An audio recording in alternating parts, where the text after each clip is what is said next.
Welcome. I am going to show you how to do a brass wire inlay. I use a CNC to route slots for my brass wire inlay. It's a 1 millimeter wide slot by 1 millimeter deep, and 18 gauge square brass wire fits right in that. The description has links to everything you'll need in the way of supplies and tools. You're going to need the wire, you're going to need a router bit, you're going to need probably a pair of cutters, probably a pair of little fancy pliers. You might need another hammer. You're going to need some CA glue and some accelerator. The basic deal here is that you will route a 1 millimeter wide by 1 millimeter deep slot in some wood and pound the wire into that. What you're seeing on the screen is the design I used.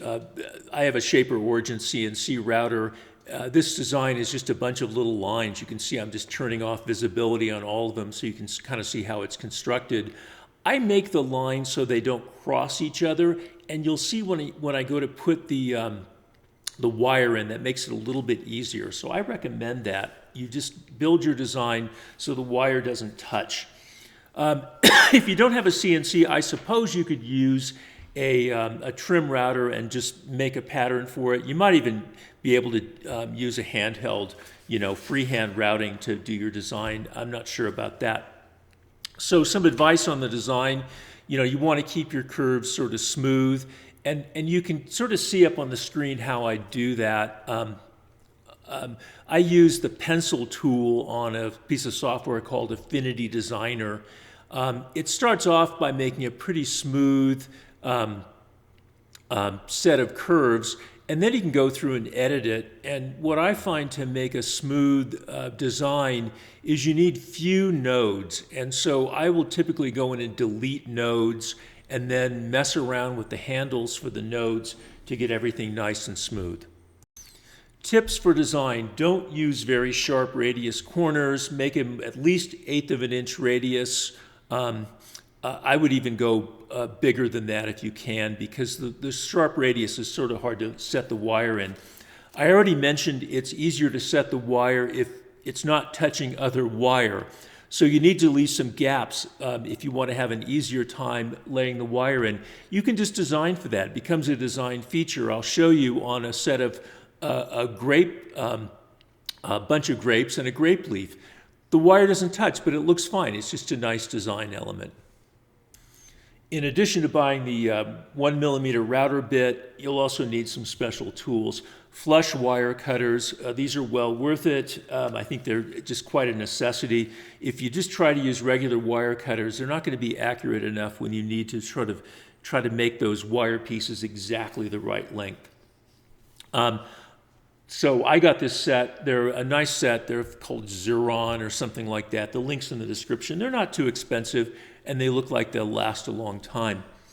I got a set. Same company makes this set of kind of smooth needle nose pliers. They don't have the teeth in them that your usual workshop needle nose pliers would have. I think that's helpful because they won't mark up that very soft brass. So that's kind of nice to have as well, although I think you could probably get by without the smooth needle nose pliers by using your own needle nose. I also bought a plastic dead blow hammer. That's an 8-ounce dead blow hammer, and it's nice. You can just really pound on the wire and the wood, and it won't mark the wood. So that's kind of nice. I use that quite a bit. I really recommend getting that. But I did also find that I sometimes used my a little tiny just metal hammer. I had a tack hammer of some sort, because sometimes it's easier to get into the smaller spaces, and I think I'll show my tack hammer off here in a second. Yeah, it's just a small little head on it, and that was useful to have one of those too, so you might want to pick one of those up. The biggest challenge I had in routing was getting the depth right. These are only 1 millimeter deep slots, so if your measurement on your Z-touch is off by a little bit, the slot is off by quite a bit. I found that I had to make a test block after I did my Z-touch, and then I tried various depths, and from that I was able to fine-tune the right depth. So I think you just have to mess around with whatever router you have until you get the slots at just about 1 millimeter deep. Once the slots are cut, you get your wire, get a piece of wire that's a little longer than the slot, get it started on one end. You want to make sure and just make sure it's jammed right up on the end of that of the slot to get it started. I use my hammer, my fingers to kind of get it started in there. And you'll see in a second, I'm going to start pounding it in with the hammer. And once you get it started, then you can use your pliers at the other end, or not your pliers, your flush cutters at the other end, and basically turn the flush cutter so you can see both the cutting end of it, which is the shiny end of those flush cutters, and the end of the hole of the slot, the end of that slot hole. And then you can line them up and try to get it to fit. On this one, I made it a little bit too long, but it's okay. Those flush cutters can just nip off this tiny little bit. I had to turn them around to get them, aligned to that piece, and I cut off that tiny little bit, and I get a nice fit. And that's really all there is to laying the stuff in there. You're basically just getting it started, kind of forming it with your fingers until it pretty much lines up with the slot, and then pound it in.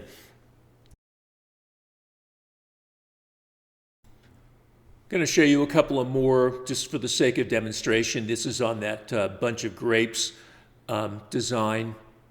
So you just get it started, usually going to have to hammer it in just right at the little edge, the front end of it, the first piece you want to put in. Sometimes it's fussy about wanting to go in there. Sometimes it wants to twist, and you just need to make sure to keep it flat. But then it goes around the corner and taps in pretty nice. I think this is triple speed, right? I don't want to sit here and make you watch forever. You'll see sometimes they don't go in quite as well. I think this next one I had to fuss with a little bit more. And as I was doing it, I kind of got it started and noticed there was some stuff in the slot. I had to go in and just take a little knife and sort of dig out some sawdust to try to get it to go in there. That's what I'm doing at that stage. And for that one, for whatever reason, it wanted just a little more directed force, so I used the metal hammer for a bit. But that's really all it is to get those to go in there. You just try to be kind of careful about cutting them to the right length. I think that's the critical part of it. The next piece I'm going to show you is kind of a longer piece of wire. It's this big long swirl that goes all the way around the board. But it starts with a pretty tight curve.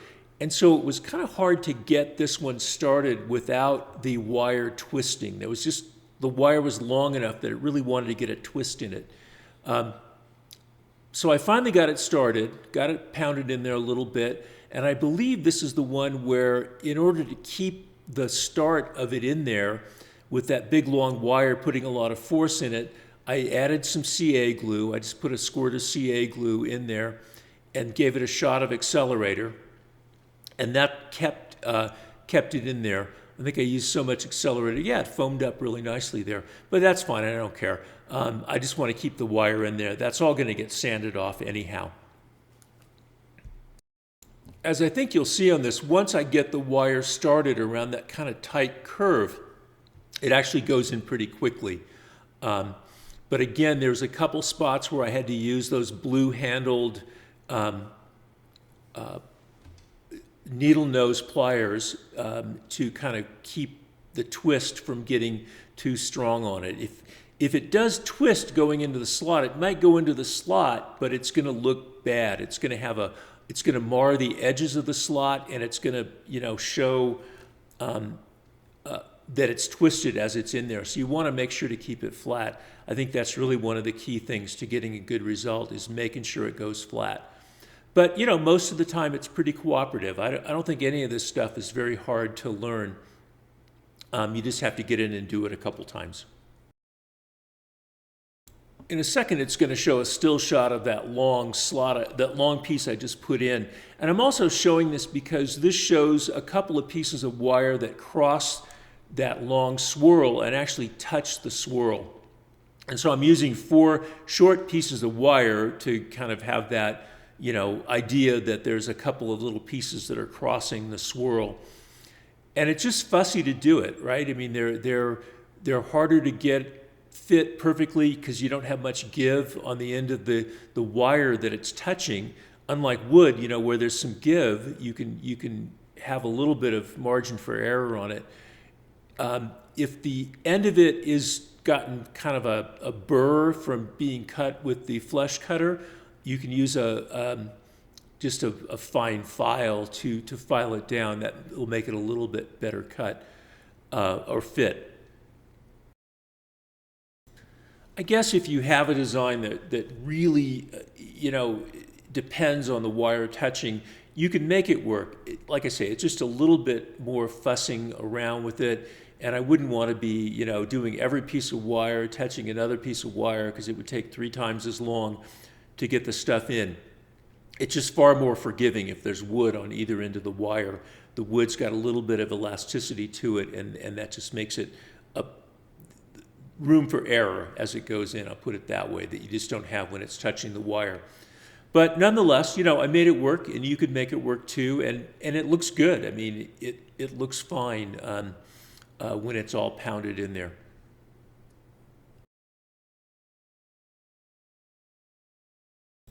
So I'm going to show you next kind of how I dealt with imperfections when I was either routing and I had some chips come up on the routing, or in the putting in the wire where the wire was a little bit too short. If it's too short, you just have to tear out the wire and start again. That's not hard to do. You just waste a little bit of wire. If there's just a tiny gap, you can use some medium CA. They make colored CA glue. This stuff was frankly a little bit too dark for this wood. Might have been better just to use some sawdust and thin CA, but it worked okay with the medium CA. It ended up looking pretty good. The technique with the CA is just like any other kind of filling in a knot hole or whatever other imperfection in wood. You just put a thin layer of the CA in there and spritz it with accelerator. Once you're done filling in those little flaws, and there you can see the accelerator getting sprayed on, the next thing is you flood all of the inlay with thin CA. And you just let it soak in there. It'll just wick kind of into the inlay. It'll wick into the wood. It looks horrible. It looks messy. But it'll all get sanded off and it'll look great when you're done. And having that CA in there will give the inlay just a more strength and resiliency. So here I've put some of the CA in, and I'm just going around and doing the whole thing. I think again this is speeded up because it's pretty boring to watch somebody sprinkle glue in there. In any event, don't be shy about using a lot of the CA. Like I say, it's all going to sand out anyway, so it doesn't really matter.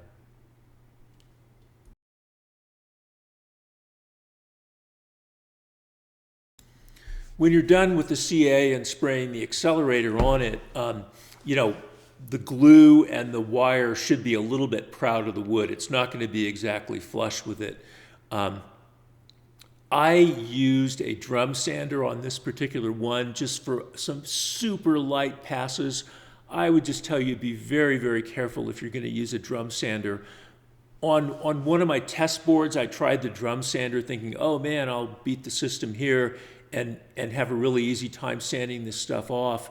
And I got just a tiny bit too aggressive with the drum sander, and it actually pulled the wire out of the test piece.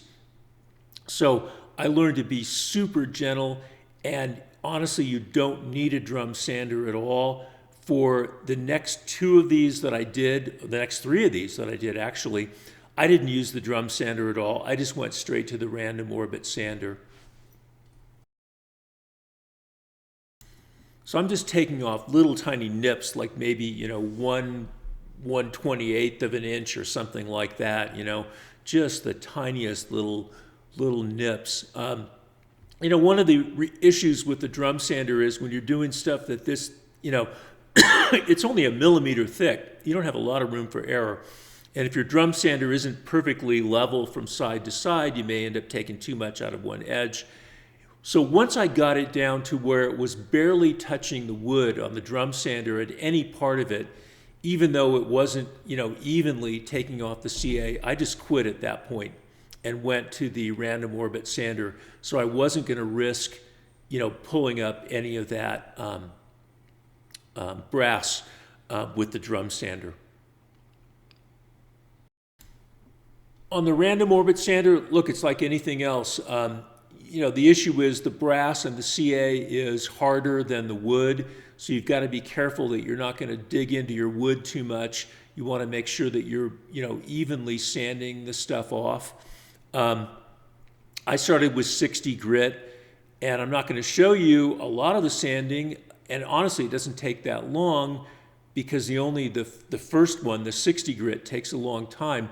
The other grits are really quick, but I sanded it all the way to 1,000 grit. You don't need that for the wood, but it does help on the brass. I think you could quit at 600 maybe 800, but I went all the way to 1,000, and it only takes a couple of extra seconds, and it matters on the brass. It does get shinier as you go to those higher grits.